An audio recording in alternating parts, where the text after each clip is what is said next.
promises and songs of yesterday, and I've made up my mind. I ain't wasting no more time. Here I go again.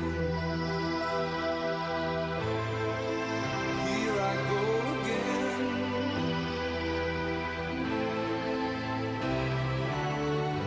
Though I keep searching for an answer, I never seem to find what I'm looking for. Lord, I pray you give me strength to carry on, 'cause I know what it means to walk along the lonely street of dreams. Here I go again on my own, going down the only road I've ever known.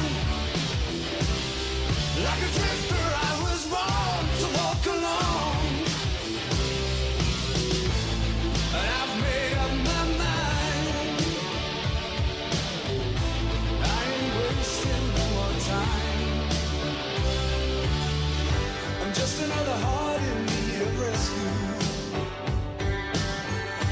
waiting on love's sweet charity. And I'm gonna hold on for the rest of my days, 'cause I know what it means to walk along the lonely street of dreams. And here I go again on my own, going down the only road I've ever known. Like a drifter, I was born to walk alone, and I've made up my mind. I ain't wasting no more time, but here I go again. Here I go again. Here I go again. Here I go.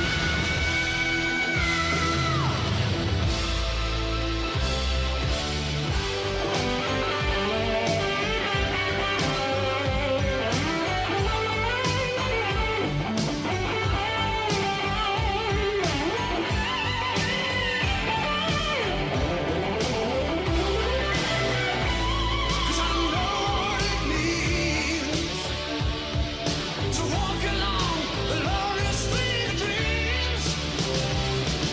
And here I go again on my own, going down the only road I've ever known. Like a drifter, I was born to walk alone, and I've made up my mind. I ain't wasting no more time. And here I go again on my own, going down the only road I've ever known. Like a drifter, I was born to walk alone, 'cause I know what it means to walk along the lonely street of dreams. And here I go again on my own, going down the only road I've ever known.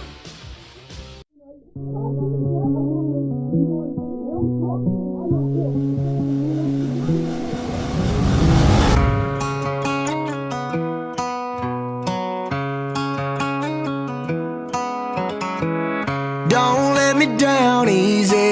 If you're gonna leave me, baby, go and leave me all the way. Don't ask for all your things back, cussing out my name, yeah, just to go and take back what you say.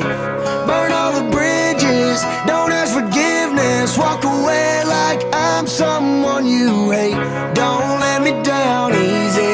If you're gonna leave me, baby, go and leave me all the way. If it's over, so fuck it. Just don't act like my love wasn't nothing. Like I wasn't the one you was holding that night, telling all of your secrets and hugging. Guess you right, it's too good to be true.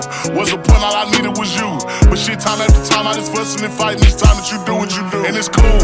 Mama said it was fish in the sea, I got lost in the pool. Knew it was coming, I watched how you move. How you turn your back on me and leave me to lose. Remember the text, how you said that you do. Said that you never leave, we would fight till it's due. But as it went on, I was fighting for you. Since the text turned green, why the fuck it ain't blue? Guess you done and I get it. Said you stay and you wanted my name and you left, so I'm guessing that you never meant it. Said you try and hold on cause the love was so strong, now I'm standing alone in this kitchen. Singing sad songs, but I'm knowing that this shit don't last long. If you leaving, then leave cause your bag's gone. But just know you can never come back home. Don't let me down easy. If you're gonna leave me, baby, go and leave me all the way. Don't ask for all your things back, cussing out my name, yeah, just to go and take back what you say. Burn all the bridges, don't ask forgiveness. Walk away like I'm someone you hate. Don't let me down easy. If you're gonna leave me, baby, go and leave me all the way. If you say that you done, ain't no take back. Said you fell out of love and I hate that. But see me, I was stuck like a drug, really feeling for love and somehow I can't shake back. When you walked out that door, I was hurting. All the dreams in my head, you was perfect. You remember the very first time that we chilled and I reached for your hand where the nerves at. Time to pass, but shit, that's what it do. It be times I be sick sitting thinking about you. It was death do its part. You gave me the blue, really played with my heart. Left me lost in the field, like this shit was fair game. But you made it the rules. On my heart, left a scar and a bruise. Hope that you can stand on all the shit that you did. Cause I'm done, y'all finally through. Don't let me down easy. If you're gonna leave me, baby, go and leave me all the way. Don't ask for all your things back, cussing out my name, yeah, just to go and take back what you say. Burn all the bridges, don't ask forgiveness. Walk away like I'm someone you hate. Don't let me down easy. If you're gonna leave me, baby, go and leave me all the way. Do you have the time to listen to me whine about nothing and everything all at once? I am one of those melodramatic fools, neurotic to the bone, no doubt about it. Sometimes I give myself the creeps. Sometimes my mind plays tricks on me. It all keeps adding up. I think I'm cracking up. Am I just paranoid? Am I just stuck? I went to a shrink to analyze my dreams. She says it's like a sex that's bringing me down. I went to a whore. He said my life's a bore. Choke with my white cause it's bringing her down. Sometimes I give myself the creeps. Sometimes my mind plays tricks on me. It all keeps adding up. I think I'm cracking up. Am I just paranoid?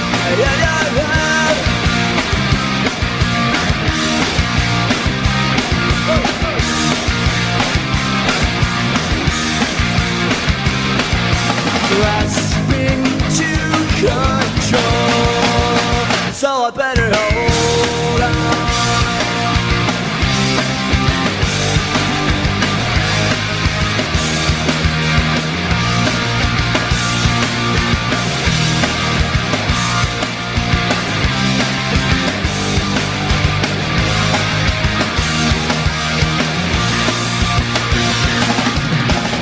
Sometimes I give myself the creeps. Sometimes my mind plays tricks on me. It all keeps adding up. I think I'm cracking up. Am I just paranoid? Like a son?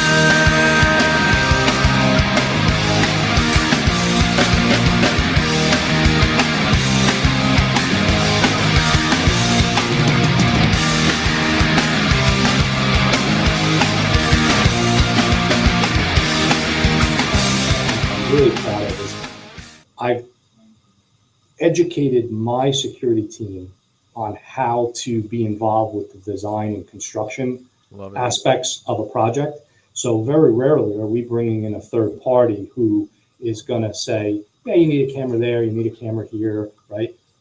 I pride myself that my teams are doing that internally. Everyone has a part in the security and safety of all of our guests and employees. And it doesn't stop just if security is in your title. I assure you, as the day is long, within the next 5 years, we're going to have a drone attack in a school with a payload. Let's say you're new in your position, safety security director or whatever, chief of police maybe, whatever your position is, but you have no funding. You've got no bodies, no SROs. What are you doing day one, phase one, to make sure that you do create some kind of push towards a secure and more safe environment for the kids? I am laser focused on making sure that that kid or kiddos feel connected to that campus. If you got something to say, step on up to the plate. Name a time, name a place. You sign the line, got debt to pay. All right, welcome, ladies and gentlemen. My name is Taylor May, the founder of Security VIP, SVIP for short. Welcome to another episode and interview of SVIP Live. As a recap, guys and girls, this is our weekly interview series that only exclusively features end users in the security industry, and I'm excited to announce our next guest on today's session. Before I announce this awesome gentleman, I want to give a shout out to our sponsors, Resident Security. There is a QR code listed on the screen. You can check out exactly what Resident Security does, cybersecurity for all. And it's a great sponsor because I am featuring a cybersecurity expert. That's right. His name is Christopher Carr. He's the information security advisor at Fort Bend ISD in Houston. And Chris, my friend, welcome to SVIP Live. How are you? Good. Thanks for having me. I was watching the video. I was really entertained with the video that led in, and I was almost going to answer the questions. I was like, oh, hey, there's some questions there. We've got similarities. We do. I'm on the information security side, not on the physical security side, but I interface very closely with our police department because a lot of those lines get blurry with what we do.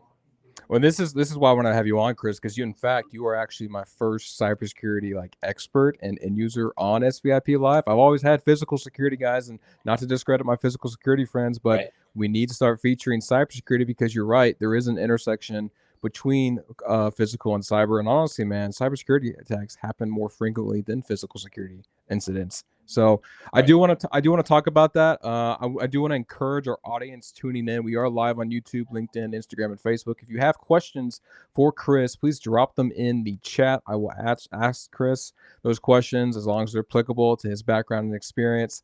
But feel free to drop your questions and I'll pin them here on the live. But Chris, to kick this off, man, why don't you give our listeners some context about your background and your experience real quick? Yeah, Chris Carr. I'm the information security advisor for Fort Bend ISD schools. We are the 7th or 8th largest school district in Texas, depending on the day and the student enrollment. We have our good friends, Katy ISD, where we're kind of neck and neck with in student enrollment. I got into information security 30 years ago, roundabout way in terms of one of my first jobs was helping to reset Windows DOS computers at the time, 286 computers that Michigan State University loaned out to the kiddos. And so every dorm room had one of these computers. And as you can imagine, college students and all the nonsense that got put on them. So one of my first jobs was rebuilding, fixing, and reinstalling those. And that job just kind of parlayed into a job with the university, the computer store that they had, where in addition to selling computers, one of our chief jobs was recovering dissertations that were lost on those 3.5-inch floppy disks that all the kiddos that have tuned in today know the symbol, the save symbol. Yeah, those are actually real physical things. What's a floppy disk, Chris? I don't know if people know what that is now. Exactly right. So it's I like when my daughter, she'll say, "Oh, you mean that's the save symbol?" And I go, "Yeah, those used to be real things. People used to carry those around, and unfortunately, they would carry them in their back pocket. They would sit on them, and they'd bring them into us. And oh my goodness, my PhD thesis or something is can you help me get it off or something like that." So, and all the way through from Michigan State to the state of Michigan, where I was part of the Secure Michigan Initiative, and we were very early on there in 2000. 2002 was when I got my CISSP, and we were doing a lot of securing the state. We had just kind of collapsed all IT functions. And so that was my doing InfoSec all the way through there, work for private companies and whatnot. But that was kind of my first foray into more real-time information security. And because my background at that time allowed me to kind of get into cybersecurity and information security at the time that was still kind of fledgling, even back then, the certificates and or certifications and things were still kind of new. And so from there, I've also worked for the U.S. House of Representatives, and then moved here to Houston and have worked for Memorial Hermann, worked for HISD briefly, but have spent the majority of my time, the past almost 10 years at Fort Bend ISD.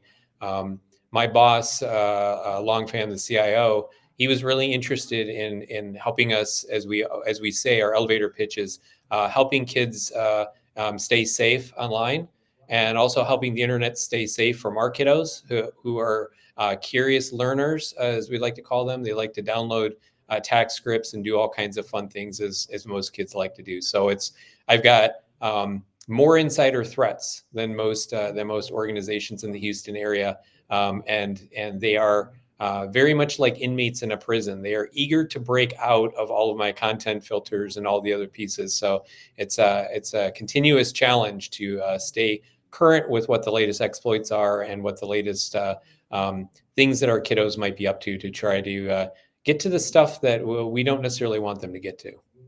Well, this is something, Chris, that you and I spoke about on the podcast a while back about the cool thing to do nowadays, and for kiddos, is to be a black hat, to be Right. hacking things, to exposing Oh, yeah. things, and exposing things. But one of the things, man, that you told me in that episode, which I still resonate with today, is changing that mindset, making them more of a cyber patriot. And I love when you said that, because Right. it's true. We need to have this conversation with the younger generation, because to your point, man, deepfake technology is hot right now as far as a challenge. I actually found a solution, Chris, for deepfakes, which is actually really, really freaking cool. But I want to pivot back to the younger generation, especially in a school environment when you've got limited resources. Number one, I mean, it's not like schools Right. are wealthy unless you live in a wealthy private area, but let's just be honest here, schools don't have a lot of funding. So how are you incorporating a safe learning experience as well as the digital footprint aspect for those kiddos who maybe have interest in hacking the school? Right. How do you do Yeah, that? no, definitely. We partner with our teaching and learning department, who's really responsible for the kind of curriculum delivery in the classroom.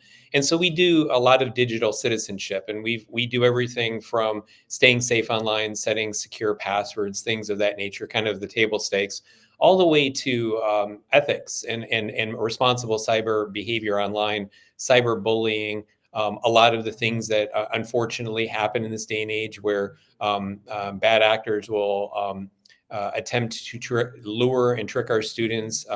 Grooming is a very big problem that we have with that age range. And so that's a lot of what we're kind of battling, is not only teaching them the right way to use things online and the right way to be responsible, but also trying to remind them that when we restrict certain things, it's not because we're mean old meanies who don't want them to go and have fun on the internet, but it's because, in our expert opinion, we've generally found places that are less safe than others, and we certainly want them to have those creative outlets. And then, unfortunately, if we miss that messaging altogether, and we, through our investigations, find our kiddos are up to no good, we generally try to do that intervention, as you mentioned, try to get them to use their powers for good and not evil. So we try to steer them towards capture the flag type of cyber activities, such as Cyber Patriot, which is run out of the U.S. Air Force, and a lot of folks, a lot of students, and a lot of schools participate. And I certainly, in my role, I work as an advisor for our teams that compete. And it's a great way for them to learn all the technology, learn the rules of the road, but most importantly, understand that there's a right and a wrong way. There's rules of engagement. As we're fond of saying in cyber, the difference between a hacker and a pen tester is the pen tester will write you a report. They get permission and they'll write you a report. The hacker is going to do the exact same things, but they're not going to write you a report. They're not going to go ahead and let you know what they did. So a lot of times this goes beyond the classroom, and we just teach the students, hey, here's the right way to do stuff. Here's a concept like responsible disclosure. Maybe you're just doing your normal business as a student, but you discover something that you think is important or is problematic. we encourage you to share that information with us, because yes, there could be a configuration issue, or there could be some sort of hole in the security that we have in that regard. So yeah, definitely our goal is to educate the students, teach them how to be safe online, and then give them creative outlets if they do want to do it. I'll leave you on this for that topic is I often go as well to our middle schools. We do career day. And the two jobs that all of the students, all the eighth graders want, is they want to be CISO or they want to be a pen tester. Those are Of course. the only two jobs. They want to either be the boss or they want to be the guy that breaks everything. And so a lot of times I get to educate them on there's a lot of jobs out there that are not those two jobs that you could also do in our field. And if you have an affinity for it, if you have interest, much like fledgling esports and other types of online groups, hey, there's other communities that will teach you the responsible way to get into cyber. And like I said, I can't stress Cyber Patriot enough that it's a great platform for students of all school districts if they're interested in getting involved in cyber. Well, on the vendor side, Chris, I mean, I would say this, man, the cybersecurity industry is just saturated with vendors. I'm sure you've got hit up a ton by vendors. But to your point, personally, I love learning from people that used to take advantage of others. I rather learn from a nefarious actor or a bad actor or a black hat, just because, like, Right. they know what the weak spots are. And the same on the physical side. Someone that used to rip off people for a living, whether it's casinos and or shoplifters, whatever it may be, and maybe they've made the shift towards good. But I like to learn from people like that versus a sales pitch. And so Right. I try to find vendors that have that kind of same mentality, or maybe have some black hat characteristics part of their offering. And not to keep pointing to our sponsors, but Residence Team, they have former black hats working for them now, so Right. which is a cool thing to could experience. But I want to paint the picture for our audience, and maybe because this is new to me, how often do you see cybersecurity incidents happen internally as well as externally hitting that school? Like, is there like a monthly number you have in mind of how many times you guys do get threats? It fluctuates, but I can tell you the types of attacks that we see, because we've been working at this, and we could do a whole another hour on the lack of funding, the lack of resources that kind of habitually plague K-12s. So we try to use as many low cost, no cost services. We've been using a lot from the federal government through the MSI-SAC, through its multi-state information sharing group. We use things. UT Austin has a security scanner that they use, scanning the dark web for accounts and information. And so we get a lot of intelligence, even with our partnerships through InfraGard, through Palo Alto subscriptions. And so we do a lot of threat intelligence, a lot of IOCs, a lot of things that we see there. But in terms then of the successful attacks, or the ones that we see, phishing, of course, and whaling is really big for school districts. Going after our principals, a lot of the Mm, PII, a lot of the stuff in cyber, when you're going to attack an organization, a lot of it starts with that fingerprinting or that OSINT or open source intelligence. You don't have to do a lot of work to go after a school district, because almost all of our stuff is posted online. So a lot right. of times it's, the organization, the players, principal names, teacher names. And so whether you're going to work east, west, or north, south in terms of going after certain users and profiles. And so a lot of times what we learn, is we pay for annual pen testing. We basically pay vendors to come in and do an engagement. We usually focus on our external facing properties. And then we have 1 week where they're inside our network, where we're essentially simulating, okay, maybe the bad guy got a foothold in our organization. What can you get to? And then we go on top of that and say, let's say you got the keys to the kingdom. What kind of passwords, what kind of weak credentials do we have? What are other things that they can be used for exploits? And so the types, back to your question, that we see a lot of fin fraud. We see a lot of them going after trying to do fraudulent transactions, both Mm, through our procurement vehicles, through our accounts payable. They're a big target. Staff accounts are a big target. So if they can try to get in and change direct deposit information. And so when we layer that security free things, where we require multi-factor authentication, where we require some additional steps, not everything, of course, we'll talk about here, but we put a lot of layers in place so that it becomes very hard for a would-be criminal to be successful. We used to see a lot of those attacks on the holidays. Again, another piece of our great data that we put out there is a school calendar. so they know when we're gone. And we always would see them attacking us before spring break, before basically our holidays, because again, the assumption is, okay, this poor school district, everybody's going to be gone and the doors, are going to be shut, the lights are going to be out. So we're going to have a while to attack their systems and to go after things. And so that's where even 2 years ago, we partnered with CrowdStrike, and we use their service, which provides us 24/7 visibility on some of our key assets, so we can get alerts. So again, there's layers here in terms of that, but they go after credentials, they go after our financial systems, they go after our PII, our student information system. So there's kind of some common tactics and things that we see. Knock on wood, they have not been successful, or where they are, we've been able to stop them. So maybe they compromise accounts, but those layers of security we talk about, we don't lose money then as a result, because we have additional checks and balances that kind of kick in before things can get to a bad state. Well, I think it's important what you said. It's good to have layers on both the offensive and defensive side of cybersecurity, right? It's great to go do pen testing, look for vulnerabilities, but also set up like EDR from CrowdStrike, et cetera, Right. to have that wall. Speaking of whaling and maybe going after some big fish, I mentioned deepfakes technology earlier. A couple of years ago, everyone's seen videos of like impersonating Elon Musk or, Donald Trump or whatever, impersonating people, but using their image, their voice, their audio, the video, Right. to take advantage of others. And are you seeing that at all in school districts, where if I want to pretend I'm Christopher Carr and I want to take advantage of XYZ student for XYZ reason? I mean, are you seeing any kind of that issue right now?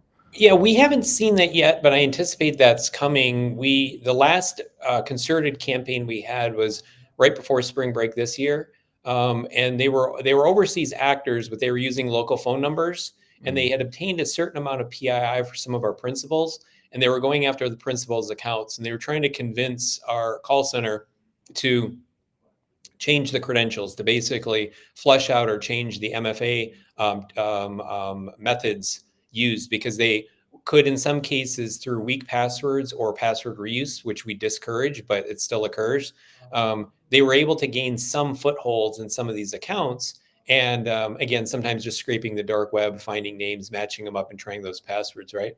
And so if your users are using their login is their UPN, is their email address, that becomes a kind of a common target for password reuse, where, hey, I'm going to sign up for this service. Hey, it's my district email, and I'll just use the same password because that's my district email. Why not? Well, you can't always tell whether or not that site is reputable or even has good enough security. And if it's a newsletter or some other click to use, paywall type of situation, or newsletter or something, we find a lot of times that those credentials, get compromised in that regard. And so we're not surprised. That's why we've implemented MFA. And we're not surprised that some of those single factor credentials are compromised. But the bad guys, the sophistication this time around was they had a lot of information. And what we figured, because they were trying to convince our call center that they were that individual, even though the voices didn't match. And the funny part is we have about 80 principals, and they call in frequently enough that a lot of our help desk know the voices. And so it wasn't even so much that they had gone through, the effort of doing a deep fake. They just were calling in and thinking we wouldn't know their voices. But the good news was, because of our layers of security, our call center, they caught it and they said, hey, but then they alerted me and they said, this is different from the run of the mill. They have a lot of very specific information. It's not information that we make available. So we assume that they are cross-referencing information from other data dumps, maybe the Experian hack or some of the other, hacks. And they came armed with a lot more information. Fortunately, we don't use that kind of information to validate the user. And fortunately, we have other mechanisms, again, that we don't talk about, but that we can say, this is how we're going to do it. So it really, was good that our protocols were in place the way they were, but it made us revisit and say, okay, because some of those methods, not all of them, are things that we traditionally used, we said, okay, we're going to move away now from those kind of commonly known or easily knowable pieces of information to verify your identity, right? Because whether you're using a deep fake or not, how do you know at the end of a phone call or the end of a video call that you are actually speaking to the person you are? Well, that usually comes back to challenge information, right? That generally comes back to those shibboleth or other types of passphrases, things that we've been advocating to all of our executives for years about hey, financial transactions should require multiple levels of authorization, especially the big ones. And you definitely got to get these people off of, it can't be all done via one method like email or Teams or something like that. You gotta go ahead and say, all right, I need to verify that I am actually communicating with who I am, because maybe their email was compromised and they got that far. Well, now if you have that secondary measure in plus maybe a passphrase, you can really validate before you go ahead and push the button. So those are the layers that we kind of look to. And so I am certain we're going to start to see the cloning. I am absolutely certain we're going to start to see the cloning. But again, we're confident in that some of our layers of defense, that it won't be voice recognition alone or fist of the sender, as we used to talk about way back in the good old days with telegraph machines. It won't require us to kind of say, does it sound like or look like the person? We're still going to rely upon other preset bits of information, or we're simply going to refuse those actions until we can get high confidence that we are dealing with the right person. Well, the reason why I bring that challenge up is because you know this MGM had a big hack about a year Right. ago now, where it was a voice line. You know, Yes. someone impersonated to be over a voice line, and they gained confidential information. And what did MGM do? They ended up paying Right. over 100. I think it's like over 100 million, Chris. They had to pay out Right. to the hacker, and Right. Caesars got hacked too, and they had to pay out too. So I Yeah. say that because I know you know this, but like as a father now of a 2-year-old daughter and obviously a newborn son, when they get to school, the last thing that I want to worry about as a parent is someone trying to impersonate me or my wife or Right. someone else to get to my kid to release confidential information. You know, Correct. so there is a company out there. I don't get paid by them, but I will mention the company. It's called Swear. Chris, I would love to have you check out a demo of them sometime. But they have a solution for kind of content manipulation and Nice. authenticity. So it's really, really cool stuff. They use blockchain technology, pixel by pixel, really cutting edge stuff. I Yeah. first saw it and I was like, damn, you know, you have a solution for these fucking pedophiles that are impersonating, you know, kids on the dark web, Right. which is what we need, you know. Oh, absolutely. And that is still going to be a part of the challenge, because, you know, a big thing that we have, in addition to the bad guys out there, is we have, you know, our student pranksters and others, right? Yeah. And when you and I went to school, it was notes being passed around, and it was kids pulling the fire alarm and all kinds of other of those kind of hijinks. Well, online, you get a lot of the similar kind of hoax type of stuff. You know, hopefully not swatting and other types of things, but we have had those incidents where students have posted seemingly confusing messages on social media regarding school closures, inclement weather days, things of that nature. So we've had to up our game in terms of using verified accounts, doing some of the other pieces that we need to do. Because you're absolutely right. It's not just perhaps fin fraud or other things that they might be attacking us, but it becomes very important that our community, that our parents, that everybody knows and trusts the information they see. And the more and more stuff that goes online, it's very easy for folks to, without even our knowledge. And we see it happen a lot, where our parents will be communicated with, or will be communicating with folks that are not us. And so one of the big initiatives that we're still underway on, but we've made a lot of progress, is we're moving away from our .com address space, because we had a lot of fraud, and we even had some attempted financial fraud, with folks spinning up Fort Bend ISD variations on .com. Well, .com has no restrictions. So we moved to .gov. So we're FortBendISD.gov now. We're moving the rest of our properties over. Emails have already been converted over. So these are the kind of things that we're doing to kind of ensure for our public, for parents, for students, everybody, that we're doing as many things as we can to validate and to make sure that you can trust the identities that you're communicating with, and reminding them of, these are the official platforms, these are the official accounts. Everything else you're not going to be communicated with from a Gmail account from, say, your principal or your teacher, right? That they're going to come from our official accounts. So if you get something like that, let us know, and definitely don't take any action until you are sure you're talking to us. Well, you know, DNS takeovers, domain takeovers happen commonly.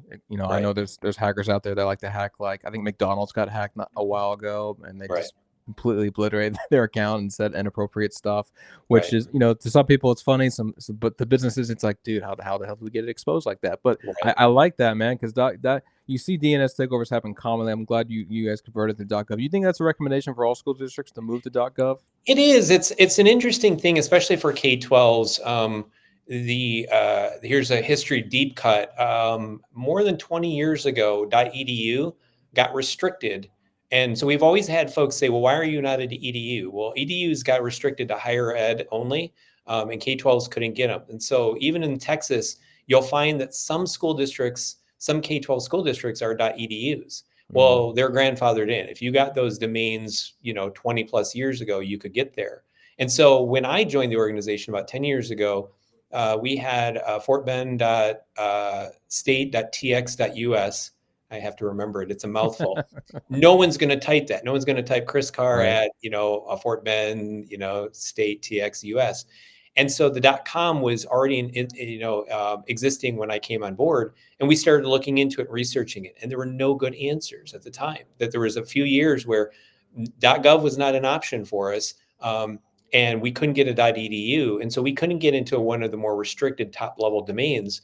And so then the real question is, what can we do? There wasn't much we could do. The minute that the federal government agreed, and again, through our partnerships, and thank goodness for the MSISAC and other lobbying entities, and here's the shameless plug: call your Congress people and tell them we appreciate everything we're doing to save money at the federal level, but please stop taking money away from CISA and MSISAC, because they provide much needed critical services to the underfunded K-12 environments across the U.S. and voting and everybody else. But I'll be honest, we're worried about the K-12s right now. And so that was a great thing. They had lobbied for it, and the government said sure, and we jumped right on it. It took us a bit of time to get it all set up, Right. and then it's also taking time to convert over, because stationery, letterhead, publications, lots of stuff has it. And so we've been moving methodically to make sure that the .com still work, but everything outbound is now .gov and is moving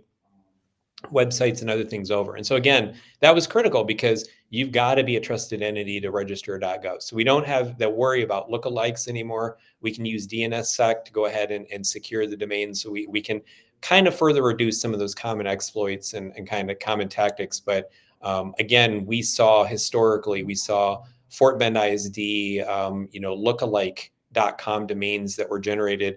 And sometimes our vendors would contact us and say, hey, is this you? And would say, no, it's not us, that we're still just fortbendisd.com, not whatever letters or numbers or little things. And so, like I said, for the past year plus 2 years, especially on email, we've been in much better shape in terms of being a trusted communication platform, to be able to use email in a more trusted way, because we can assure our partners, our vendors, our parents, these are official and legitimate messages coming from the district.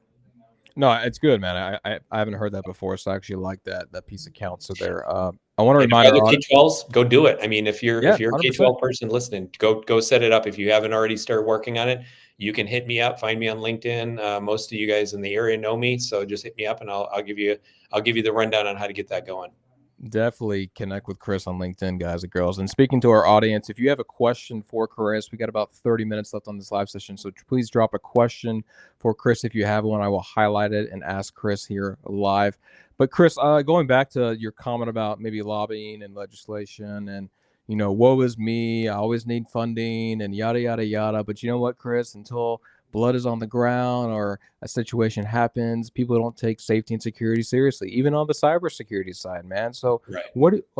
what is it really going to take, dude? Is it going to take more blood on the ground or more hacks to happen for lobbyists and legislation to actually wake the fuck up and fund this stuff? Or what do you think is going to happen, man? I know I'm being blunt, but I'm No, sick I and hear tired you. of seeing it, man. Because I speak with individuals just like yourself on the physical side, and they say, Taylor, sometimes we get lucky with bonds and grant money. Sometimes we rob Peter to pay Paul. Sometimes we make it work, but sometimes we don't have anything, And Right. so, like, how are we going to make this more of a mandate here in Texas? Not alone. I know you're based in Texas like I am, but other states and nationwide where funding's limited, Yeah, I mean, I can't speak as well on the federal level. I mean, there are grants, there are other options that are not guarantee. I mean, it's kind of sad if your cyber program has to rely upon the generosity of others.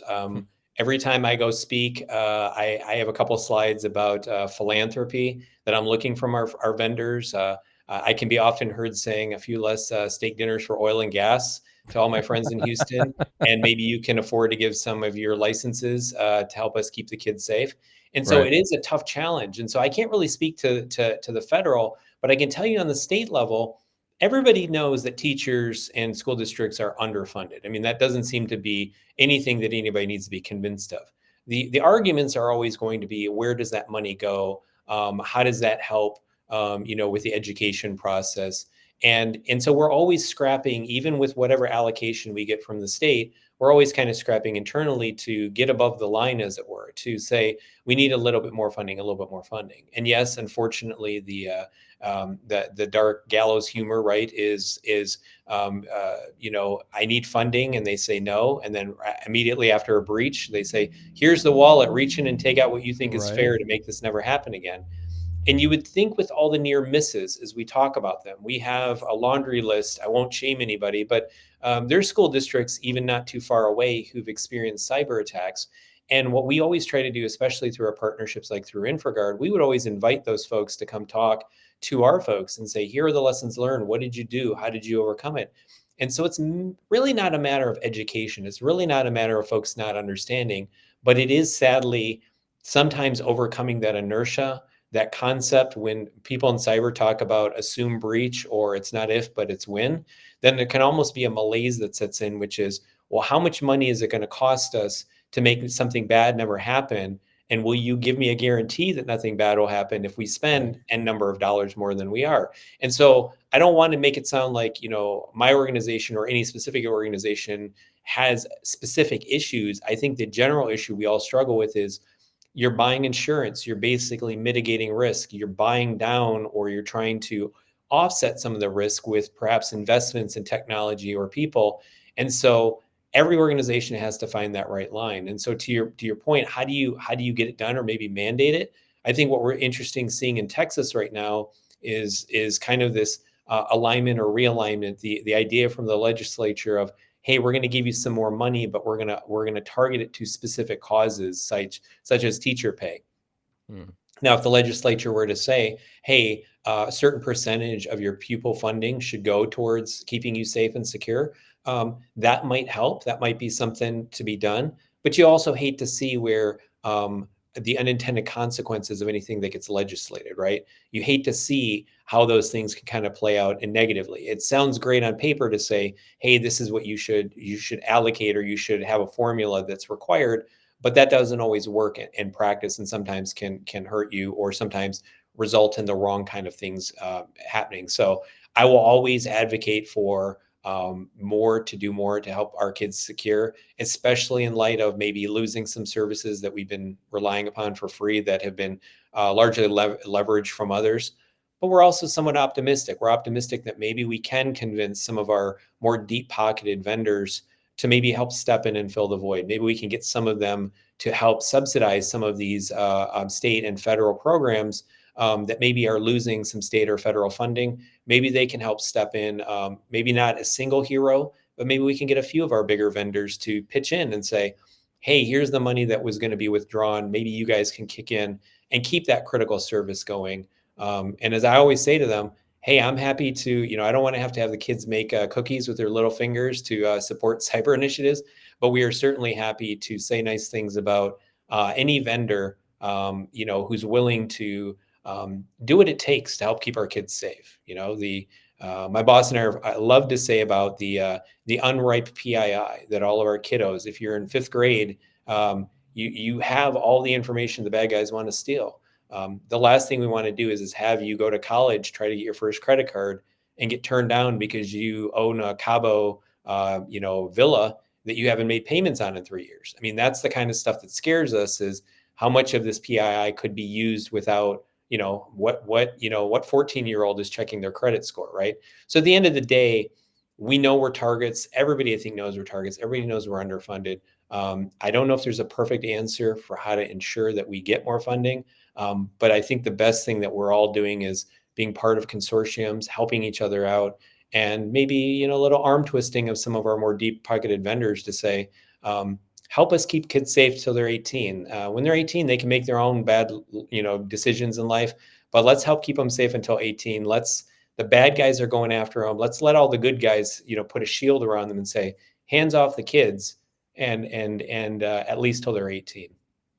Well, I'm not going to beat around the bush. I mean, obviously, I played college football. I love when schools put like awesome football stadiums in at schools, and they're impressive, 60, Right. 70, $80 million stadiums in there, Chris. They're really cool here in Texas. We Yeah. know high school football is a big thing, but to your point, some of that funding could be used in other allocates of the school. Even a partial of that. And one of the things, Chris, that I've debated myself personally with SVIP is taking a portion of my revenue stream and donating security solutions to school districts or under-resourced environments. So just a shout out to those listening. If you subscribe to SVIP, I'm starting to donate Nice. solutions to schools. Because to your point, Chris, I mean, schools are under-resourced. I get that, especially Oklahoma, man. Oklahoma had like the school districts in Oklahoma. They're very, very severely under-resourced there.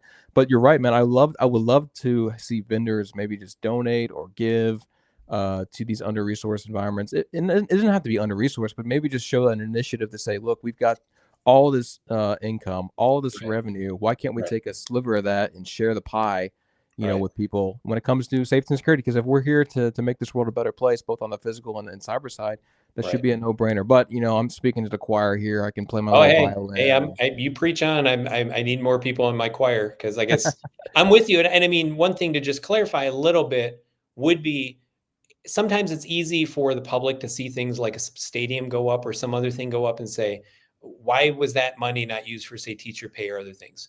Right. We could go into a whole nother session regarding how money gets programmed or how money is allocated. And a lot of times the capital investments we make are bonds. So we ask the voters and we say, these are things we want you to vote on. And sometimes they vote them down. Sometimes we say, we want to build some new schools. We want to upgrade some schools. And sometimes those get approved.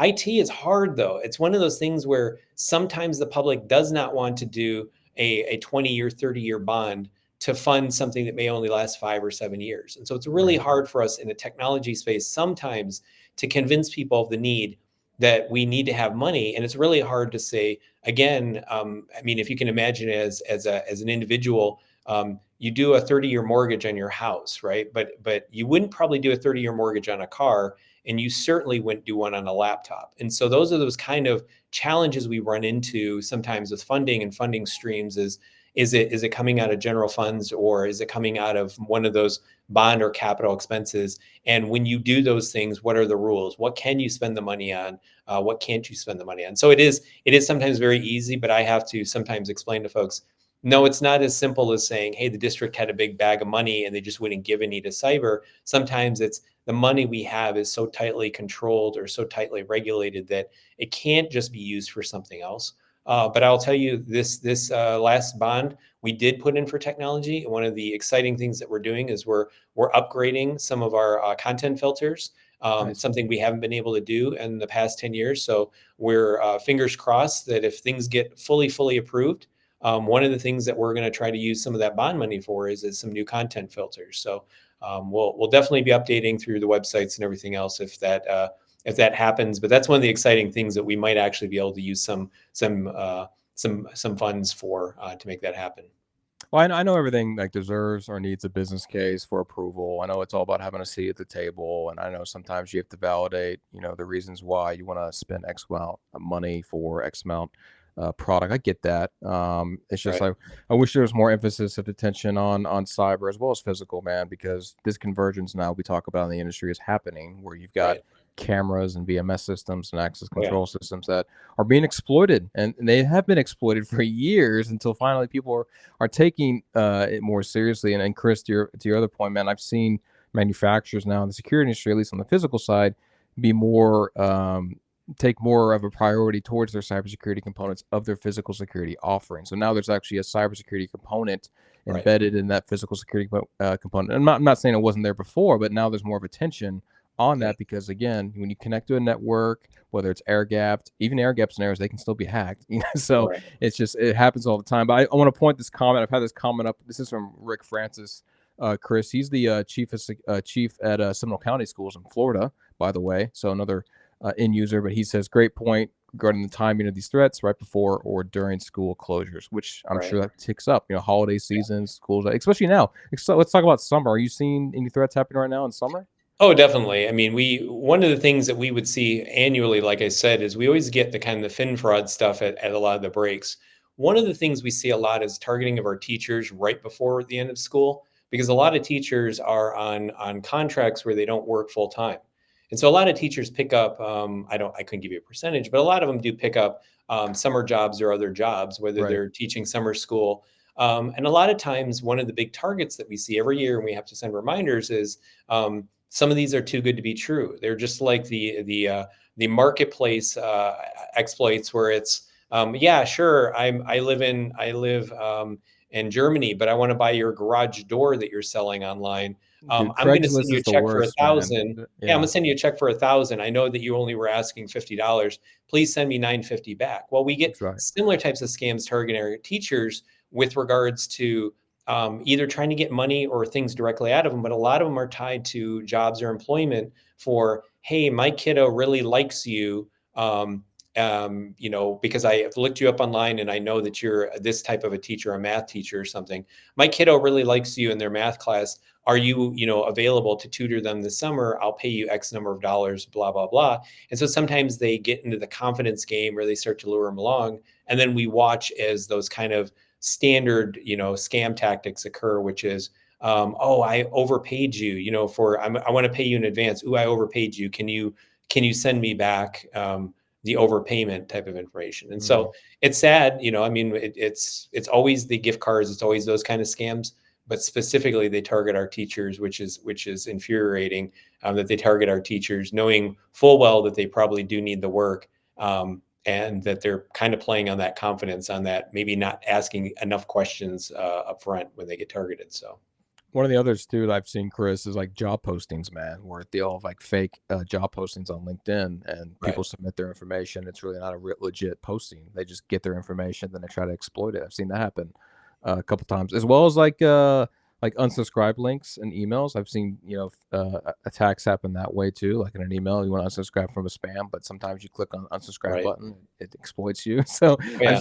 they're happening, man, everywhere. Yeah. No, and it's QR codes. It's the quishing that in real space or even online, folks will think nothing of pulling their phone out. Most people are like, oh, I got a QR code in my work email. Let me pull out my personal phone to see where this QR code goes. Well, that is the tactic. The tactic is to get you away from our defenses and to get you onto your personal device. And so sometimes it's just establishing confidence. Sometimes it's credential stealing, any number of methods that the bad guys will use. And sadly, they do it in the real space too. Folks will get scammed at gas pumps or any other places where QR codes are being used. So again, you hate to have your staff and your users be paranoid, but we try to encourage them to stay within our defensive posture as much as possible, because sometimes if they can get them off, if they can get them to immediately pivot to private email or other types of stuff, we have no visibility. We have no real ways to protect them once they've taken that scam communication offline, so to speak, or out of band with what we can do. I think it's important too, and you know this better than anyone else, Chris. I mean, there's no guarantee anything you do in security, right? I mean, there's always going to be vulnerabilities. There's always going to be risk exposed, even on the physical side. You can't stop everything. There's still going to be things, but I think to my audience, what I always preach to my end user community as well as manufacturers is, look, end users are doing everything in their power to make a better place for kids, staff, employees, guests, etc. with what they have. Sometimes end users have capital, sometimes end users have bodies, sometimes end users have nothing, and they have to fight for themselves. And so I think that's the perception that I like to preach. Is just, look, we're doing everything in our possible, but you can't guarantee an attack. You can't guarantee prevention or an exposure, because shit happens. Oh yeah. There's a question here from Marty, Chris, that I want to ask you. Marty actually is another end user. So again, I love when end users ask other end users questions. Marty works at Oklahoma Gas and Energy, OG&E, up in Oklahoma. So good friend of mine. But he says, what's one lesson learned the hard way that you think others should know about? It's a good question. So without attribution, one of the things that I found really insightful that we learned a few years back from one of our peer networks, peer ISDs, was they had suffered a ransomware attack. And in the good old days, not too long ago, ransomware attacks were designed primarily to cripple your organization, make you pay the ransom, of course, usually in untraceable, currency, Bitcoin, things of that nature. because less and less organizations, more and more fortunately, are able to back up and recover, the ransoms were not getting paid as much. And so what they start pivoting to is data theft. And so a big piece that we're always looking for is there data exfiltration or their covert channels. And so a lot of things that we do to lock down and make sure that things can't phone home, that we're looking for things to phone home. We're looking for those kind of, can footholds be established? And then we use those, as I mentioned, like pen tests, kind of in some cases also as kind of a, a red team type of exercises, because our end users, our administrators and others know what's going on, and they can kind of watch for it. And we usually have those after action or hot washes to say, did we detect the things that they did? We know now everything that they did, but did we see that? Did we detect that? And sometimes, gold star to the engineers or the administrators who reach out to me and say, hey, I see X, Y, or Z occurring. Is that your guy or not? And I'll say, well, we know where they're coming from, so we can rule it out. Sometimes, good news is that our folks will look through some of the logs. They're trying to win the gold star, and so maybe they don't habitually do the cyber hygiene and look through their logs, and they'll find things and go, "Is this your guy?" And I'll say, "No, but I'm glad you found it. Let's go fix that, or let's go address that." But to the question, maybe the best lesson that we learned again from a sister organization that got hit and hit hard was, you've got to have your game plan, right? If you're not doing tabletops, if you don't have all of your stuff mapped out, the time to figure out what you're going to do and how you're going to recover, how you're going to communicate, is not during the crisis. The time to do that is hopefully beforehand, getting your entire organization on board, not just your IT and technical, but get everybody in the room and talk them through. And we've done those ourselves. We even had a fun one where we did one where it was basically a flood in our data center. And sadly, 3 weeks later, we actually had a flood in our data center. It was completely unrelated. Everybody kind of was winking at me like, did you cause this? But it was great that we had just talked about, hey, what we're going to do for the response. But this other organization, they told us the big lesson was, having that in place, but that they were underprepared for the type of work that needed to be done. And so if you want to figure out, was data exfiltrated, what's the extent of the damage, you need to do forensics, and forensics takes time. Well, if you're a school district, you're an organization, you want to get back up and running, you basically want to be able to have your forensic works being done, the whole, how did it happen? A lot of times you want to figure it out so you can close the door so you don't build systems and they get compromised immediately again. But sometimes it's going to take you a while to figure out attribution and some other things. And you might need to start getting some systems up and running. Maybe you're going to take some risks there, but you may need to start getting some things up and running. And what they found was they were running too ragged. And this happens in K-12s. I'm sure it happens in a lot of organizations, where the amount of headroom you have in, say, your compute, your VMware, your storage, all those things, if you're running too close to capacity, which again is ideal in some organizations where it's like, hey, we don't want to have unused compute, we don't want to overbuy. But if you don't already have a plan, if you can't move to the cloud and spin up resources that you need to, if you don't have all this worked out, you may be stuck making some hard decisions on, I can't bring up new systems because I don't have the computer or the ability to do it. Or I may have to sacrifice, if I don't already know that I can recover the data, I might have to sacrifice those encrypted ones, images and that storage, simply to get back online. And so that's a big lesson. It's a lot there, but I think the takeaway for everybody is run those tabletops, think about, game out how your system, how your recovery might need to look like, and understand, do you have the capability? Do you have the capacity? Do you have the understanding? Do you have the backups? Do you have the recovery procedures? Again, you don't want to start figuring out what you're not prepared for. You don't want to start figuring that out during the middle of a crisis. You want to have, ideally, beyond tabletop, run live exercises, but at a minimum, run the tabletop so you can start to figure out where are some of your holes in your environment, and if you have some critical needs, make sure you have room to do that kind of simultaneous recovery while you might be holding on to some of those images, again, for forensics, or worst case scenario, maybe you do need to get a recovery key or something like that. Because sadly, there are still some folks that end up finding out, hey, they busted my backups, or nobody was checking. Our backups just weren't working. We never validated things. And I guess we got to go ahead and pay the ransom. So again, it's that thinking about, how are you going to basically get out of this? How are you going to get back to if you don't already have a business continuity plan, how are you going to get back to normal working? How long is that going to take? Who are you going to communicate with? How are you going to communicate? So tabletops are great for that. No, I love that. I just to add to that, I say this all the time, and people know this, is you have to have the right person in the position to do all that. And so I want to give kudos to Chris. You Right. need someone like that, man, to be in that position. You think that would be common sense, Chris, but you need someone that has that proactive nature, that self-discipline to go out and seek solutions and do things and do tabletops and exercises and Right. live scenarios. And so that's important for people listening in here, man.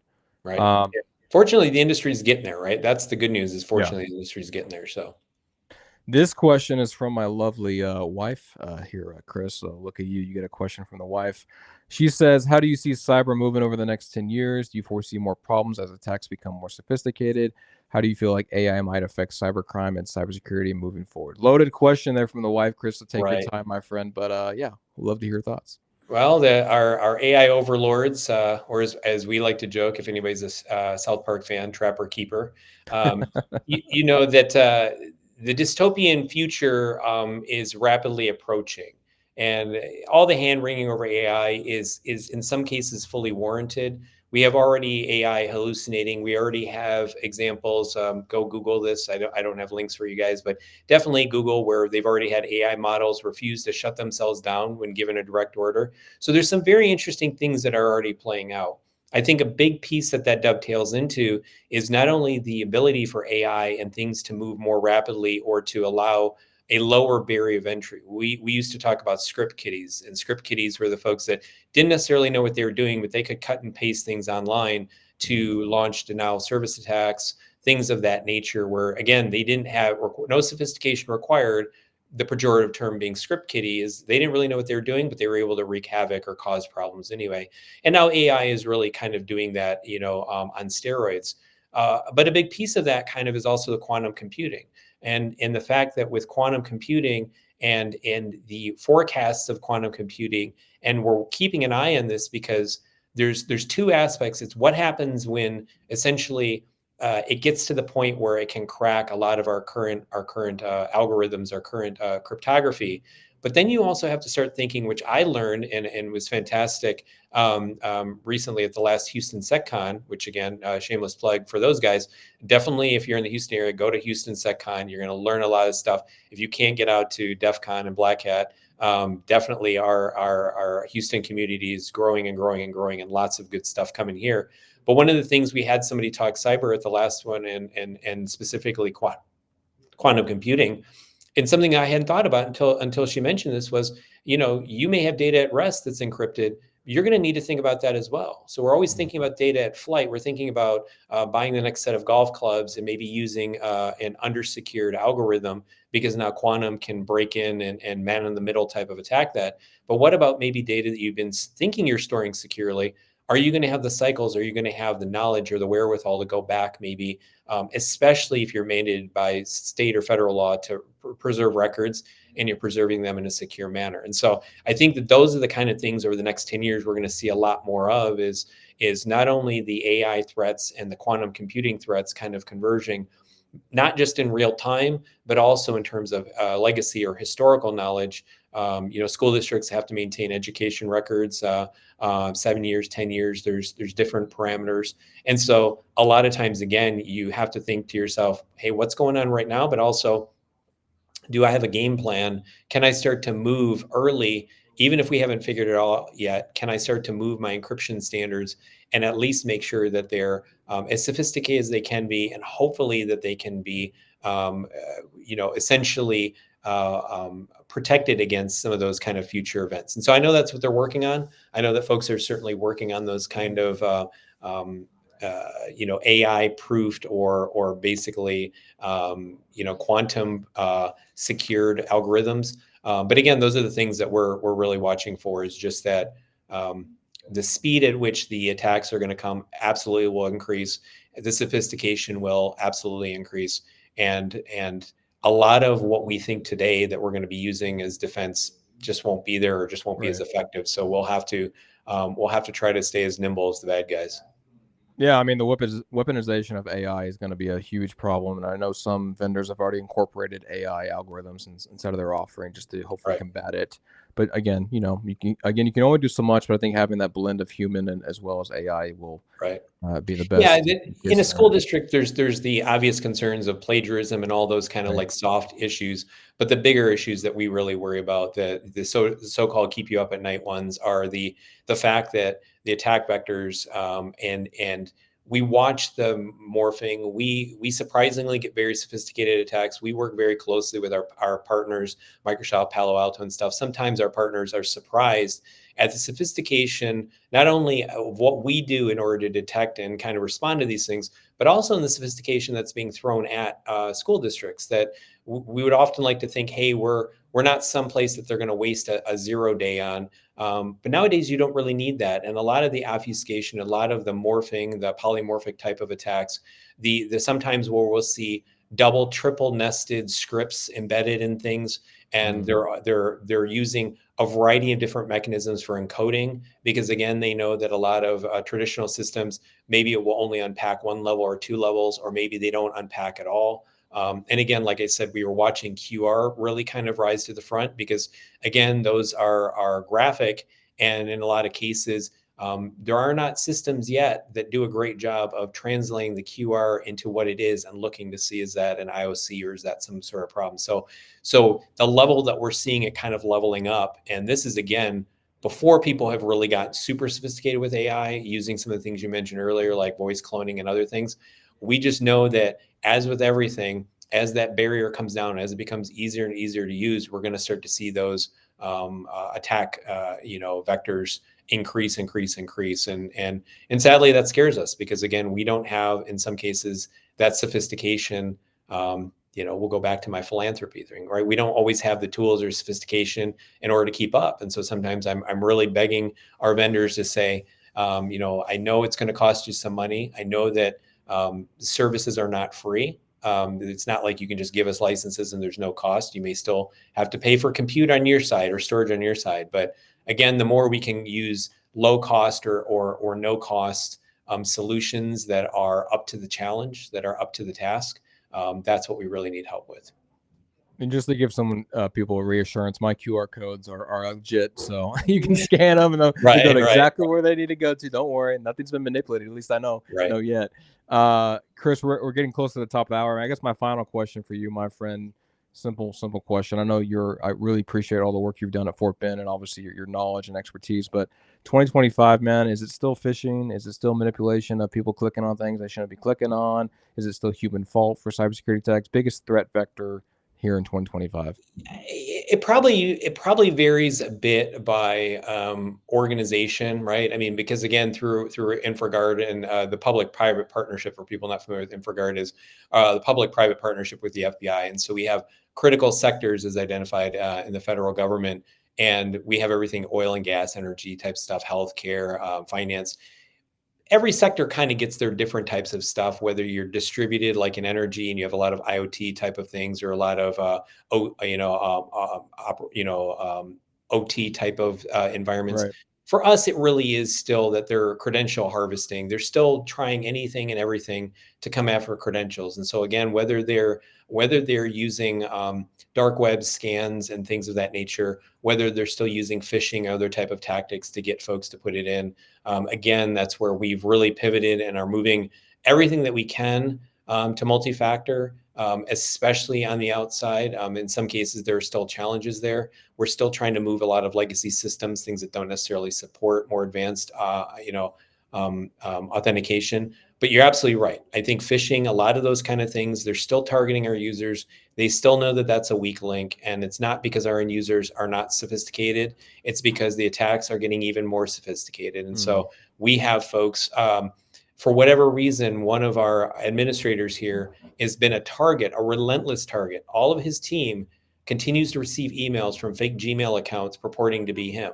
They're smart enough to catch it, but the level and the intensity of these attacks to his staff, basically saying, hey, it's me and I need X, Y, and Z, or hey, I found this thing that you need to check out, is just shocking, because it's somebody. Now, again, could it be all automated? It could be a variety of things. But the fact that they're that concerted going after one of these users, who again is not one of our most senior security holders, but again makes me think they figured this out. They're going after these folks. They may very well have used any of those tactics, such as the beaconing that occurs in emails. Hey, you don't even have to click, but if you're loading images in those emails, if folks that are not aware of this, there's sometimes hidden images, clear GIFs, as it were, in the email. And if you're loading images automatically, the bad guy knows you're reading their email. You may not be clicking, but now they're going to double down their attacks. So those are the kind of things that we try to do and prevent and educate and say, yeah, it's fun to see email and it's fun to get email with images in it. But that is one of the attack vectors. Is you may not be clicking, but they are certainly tracking you. Just like Constant Contact uses the same kind of technology to track whether you're reading emails or not. The bad guys have been doing that for a long time too. And once you start to open their emails, you get kind of moved up in the priority queue of, hey, this is somebody we need to keep attacking. So I haven't heard that before, man. That's interesting. yeah, you don't even have to click. You just have to open that email, and because it loads that image from afar. And again, you can go look at the source. Go view the source of the email. If you get a weird email like that, and you view the source, and you see there are images that are not displaying, and a lot of times they're 0 by 0, 1 by 1 type of maybe a pixel, a black square that's 1 by 1 that looks like a period. You look at the HTML, you're going to see basically in the source that you've got some stuff in there. And if you see that it's not local, if you see that it's going off to somewhere, 9 times out of 10, it's a tracker. And like I said, companies have been doing this for a long time to track, again, like a Constant Contact or other those companies that'll say, here are how many people got your email, here are how many people opened it, here are how many people are interacting. That's one of the mechanisms they use. Is if that image loads, they know. And a lot of times that image is unique to you. It's got a little string in there that, hey, if their server sees that image loaded, they know that Taylor went ahead and opened that email. Don't have to click, don't have to do anything else. But now they'll go, hey, that guy is somebody who at least fell for our email. We just have to do better next time on what we're asking him to do, because he's a guy that's going to click on things from people he doesn't know. So, well, it happened not on email, but over text, where the toll authority here in Dallas were sending texts to people. You owe money. You're past due on your bill. Click here and pay the link, and people were falling for it. And absolutely, it happens. It happens constantly, man. It does. Chris, we're at the top of the hour, my friend. I genuinely do appreciate your time and your expertise. Oh, thanks. Good chat. Hanging out with me. I do appreciate the questions from the audience. I guess my last leaving part, Chris, if people want to get more involved with you, where's the best place to do that, my friend? LinkedIn is definitely a great place to connect with me on. I definitely try to keep up with that there. My contact info is there as well. If you want to go ahead and shoot me, you can hit christopher.carr@fortbendisd.gov is the way that you can reach me at the work email. But like I said, LinkedIn's a great place because sometimes it's going to even refer you or connect you with other folks. Sometimes can work through that avenue too. So any and all of the above, just make sure it has hopefully a meaningful subject line. And to the vendors out there, I love you, but please stop doing the connect because they're too cheap for InMail. That stuff drives me absolutely bonkers. There used to be a fun thing, and I'll let you go, but I don't know if there's a commercial way ago, but it was funny. It was the way that payphones used to work, and you recorded your name, right, for a toll call, and the other person got who was calling. And so the guy says on the phone, he's at the hospital, he says, "We had a baby, it's a boy," was his name. And then that way the people said, "Oh, what was that?" And he goes, "Oh," he just hangs up and he goes, "Oh, hey, Doug had the baby, it's a boy." And it's funny because there's a free way to get that message through to everybody without paying for the calls. But I always love that kind of concept of kind of embedding or sneaking that kind of information in, as an attack type of thing. So there's always creative ways that people are injecting that kind of stuff. And like I said, we'll try to stay on the lookout for it. But I feel like sometimes that's what happens on LinkedIn. That's folks are using that kind of welcoming or that shot across the bow is, hey, it's free, and I'll stick my message in there instead of hey, let's connect. It's more of like, hey, I'd love to talk to you about X, Y, or Z. And I'm like, right. No, people just forget the humane aspect. Just be a damn human, dude. Right. Like have a conversation versus forcing product. Let's get to know each other before you hit me with the hard sales pitch. Take me on a steak dinner at least, Jesus. Right. Well, it's less than that, and I don't mean to be mean to all the folks, but I always remind them that again, as we've said about 4 or 5 times in this, we ain't got no money. So if you're coming to me for money, we should be friends more so. I've got a lot I can offer you, but probably if you're looking to make a sale, that's going to be a bit tougher to do. So, Amen, my friend. Well, Chris, again, man, pleasure was all mine. I really appreciate you spending some time with me. Yeah, today, thanks. It's always good chatting with you. Always good chopping it up. And thank you for no math questions. That'd have been hard for me. So. Well, guys and girls, I was Christopher Carr, Information Security Advisor at Fort Bend ISD. Please go connect with them on LinkedIn. This episode will be live on our website shortly, so you can check it out. And we will be back on SVIP Live in a couple weeks. We'll be sitting down with Ron Self. He's the Director of Building and Security Operations for Baldwin Shell and Construction Company. So we're going to a GC next on SVIP Live. But thanks again for tuning in, and you guys stay safe out there. Thanks, Taylor.